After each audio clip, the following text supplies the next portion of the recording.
Assalamualaikum warahmatullahi wabarakatuh. Perkenalkan, saya M. Adinugro dari kelas 12 F1 akan membahas mengenai perbankan digital ya. Langsung saja tanpa berlama-lama.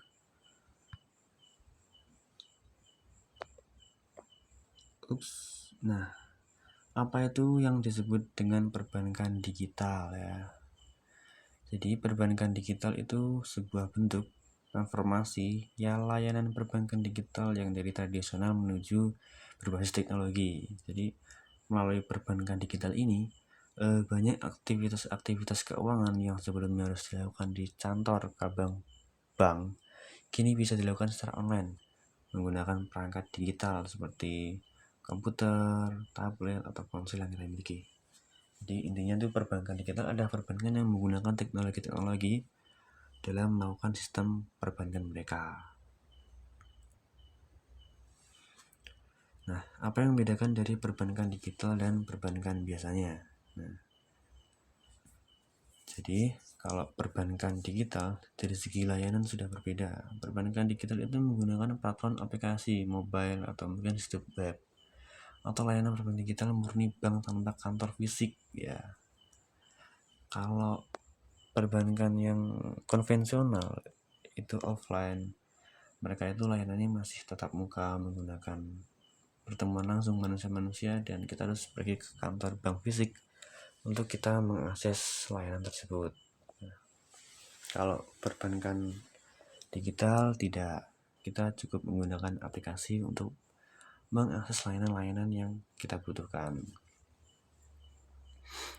Kemudian kegiatannya sama saja sebenarnya. Kita bisa melakukan transfer dana, pembayaran tagihan, pembukaan rekening, bahkan investasi digital. Cuman bedanya dalam semua kegiatan-kegiatan tersebut kita bisa melakukannya secara mandiri, efisien, dan cepat.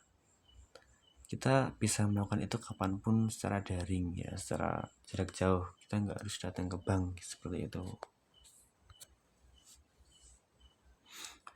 Jadi kemudian ada komponen utama dalam perbankan digital. Tentu pasti ada komponen-komponen yang mendukung terbentuknya dari perbankan digital. Yang pertama, aplikasi mobile dan internet banking. Aplikasi ini tuh semacam kayak tempat atau wadahnya perbankan digital, karena dengan aplikasi ini kita tuh bisa mengakses layanan tersebut ya. Kita bisa mengakses melalui perangkat kita, melalui HP, komputer, seperti itu. Sama seperti bank yang offline ya. Jadi kita bisa melakukan pengecekan saldo, pengecekan riwayat transaksi, kita bisa melakukan transfer antar bank atau bahkan sesama bank. Kayak pembayaran tagihan listrik juga bisa dilakukan, apalagi membuka dan mengelola deposito, tabungan, dan lain-lain itu bisa kita lakukan. Yang kedua adalah sistem keamanan digital ya. Ini kalau yang urusannya dengan digital dan digital itu tuh penting banget yang namanya dengan sistem keamanan digital ya. Jadi mencegah kebocoran data dan pencurian data, teman-teman.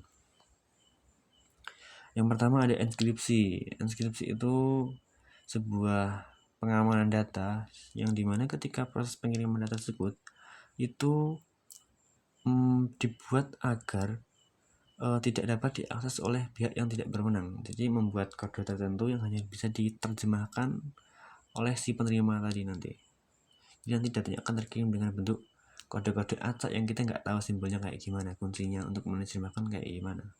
Yang tahu cuma penerimanya tadi, penyerimanya gitu. Kemudian ada 2FA atau autentikasi dua faktor. Sistem ini tuh disebut juga sebagai sistem verifikasi ganda. Biasanya itu kombinasi antara kode PIN atau kode OTP. Fungsinya itu untuk memastikan hanya benar-benar pemilik akun yang dapat mengakses layanan perbankan digital kita. Jadi untuk lebih meningkatkan keamanan lah. Kemudian yang terakhir dari sistem keamanan digital itu ada biometrik. Ya, itu sebenarnya adalah sistem keamanan tambahan, tapi cukup penting juga kalau kita gunakan tuh juga bakal membantu. Biometrik itu semacam menggunakan pengenalan sidik jari atau wajah untuk kita membuka tambahan dari fitur-fitur tersebut. Lanjut, yang ketiga adalah integrasi ekosistem digital atau e-commerce atau dompet digital.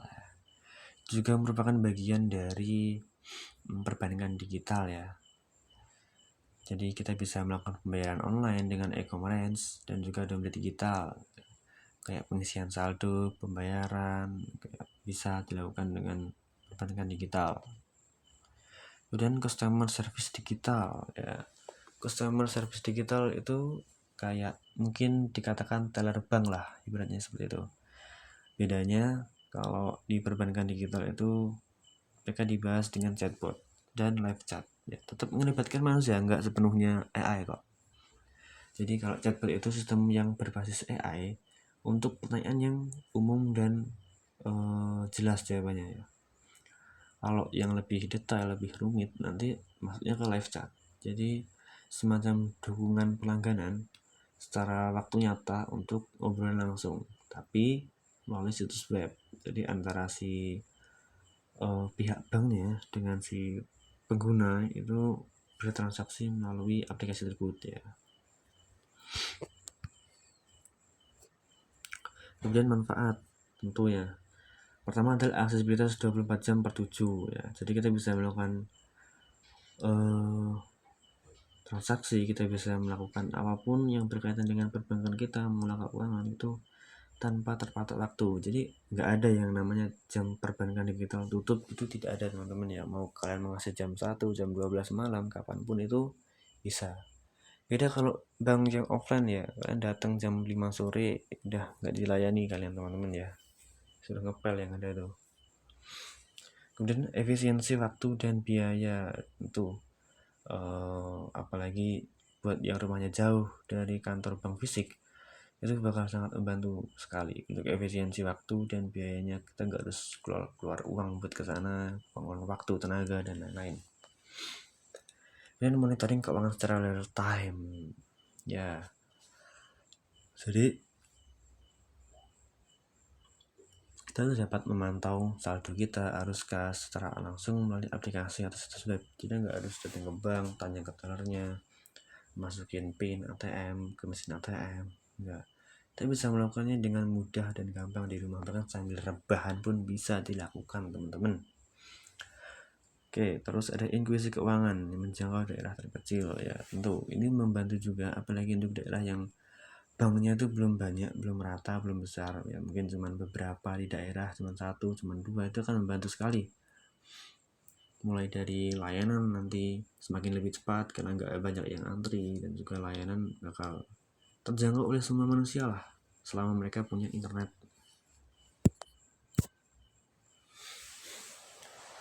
Terus tantangan dan risiko perbankan digital, tentu semuanya tuh ada tantangan dan risikonya, termasuk perbankan digital.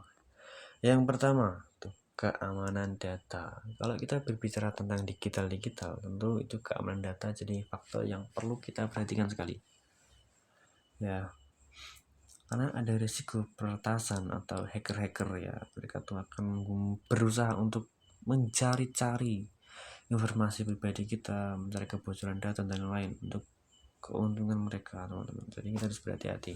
Seperti penguatan kata sandi itu juga penting sekali untuk kita pahami, dan untuk menjaga privasi kita jangan sebarkan hal-hal yang tidak penting ya. Dan yang penting juga sih jangan disebarkan karena penting buat kita gitu, kayak PIN ATM, rekening, itu jangan asal disebar teman-teman.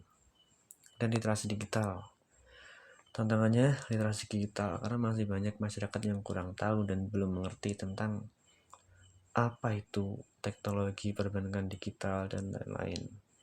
Kemudian ketergantungan terhadap teknologi. Sebenarnya kalau secara berlebihan itu bakal kita membuat tergantungan dengan teknologi. Kita jadi serba ingin instan, ingin cepat. Kalau misalkan belanja, kita juga jadi nanti lebih kecanduan karena gampang buat kita melakukan pembelanjaan secara online teman-teman. Kemudian privasi ya, tantangannya adalah privasi. Jadi penting buat kita melindungi informasi pribadi biar nggak disalahgunakan oleh pihak-pihak yang tidak bertanggung jawab teman-teman. Itu juga termasuk upaya kita buat melindungi keamanan data kita juga. Regulasi dan keamanan. Nah, jadi diawasi oleh OJK, Perlindungan Data Privasi, dan juga standar keamanan global. Penting buat kita tuh memilih perbankan digital yang benar dan baik. Jangan asal, jangan yang bodong. Pastikan itu ada OJK, Perlindungan Data dan Privasi, itu keamanannya benar-benar yang harus terjamin, teman-teman, biar tidak terkena penipuan. Oke, dampak perbankan digital. Yang pertama, penerimaan gaji otomatis dan lebih cepat. Ya. Jadi kayak sistem perputaran uang, kayak apalagi untuk yang mungkin misalkan sebuah perusahaan atau mungkin pemerintah. Sekarang mereka menggunakan perbankan digital kan untuk memberikan gaji dan yang lain-lain. Ya, karena lebih cepat. Apalagi mungkin yang karyawannya banyak atau mungkin untuk PNS seluruh Indonesia kan juga pegawai negeri sipilnya banyak, teman-teman. Kemudian pembayaran kebutuhan pendidikan. Jadi kita lebih mudah untuk mengatur, menata, dan menyimpan uang untuk pendidikan kita. Kemudian yang ketiga adalah pengelolaan keuangan lebih pribadi dan lebih efisien. Ya, karena kita tadi tidak harus ke bank, tidak harus makan waktu banyak, dilakukan di kapanpun dan lagi ngapain pun bisa, lagi makan, lagi tidur harus bangun dulu sih. Habis ngapain pun bisa selama kalian terhubung dengan internet dan punya aplikasi tersebut. Nah, masa depan perbankan digital.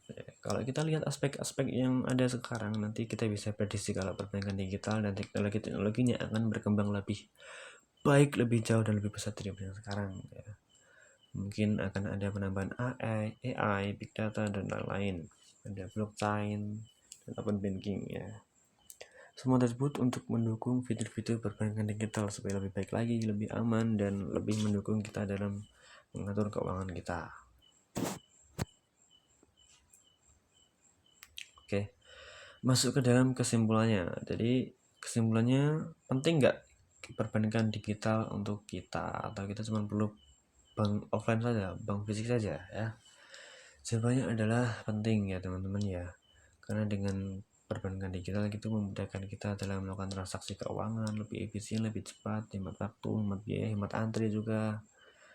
Kemudian penting buat masyarakat untuk memahami layanan ya, karena banyak masyarakat yang belum tahu, kurang literasi tentang fitur dari bank digital tersebut. Kemudian keamanan data dan literasi digital menjadi tantangan utama, benar, karena keamanan data itu harus benar-benar kita jaga teman-teman, supaya tidak diserang hacker, disalahgunakan orang lain yang tidak baik gitu.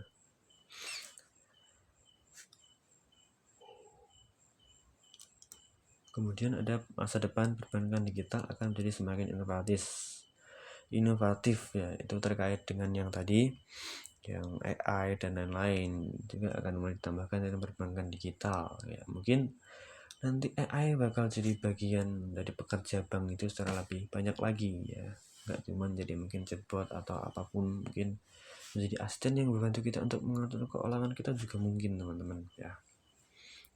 Baik, sekian tadi adalah sedikit presentasi yang dapat saya sampaikan mengenai perbankan digital. Mohon maaf apabila ada kesalahan. Sekian dari saya, Ahmad Nugroho. Wassalamualaikum warahmatullahi wabarakatuh.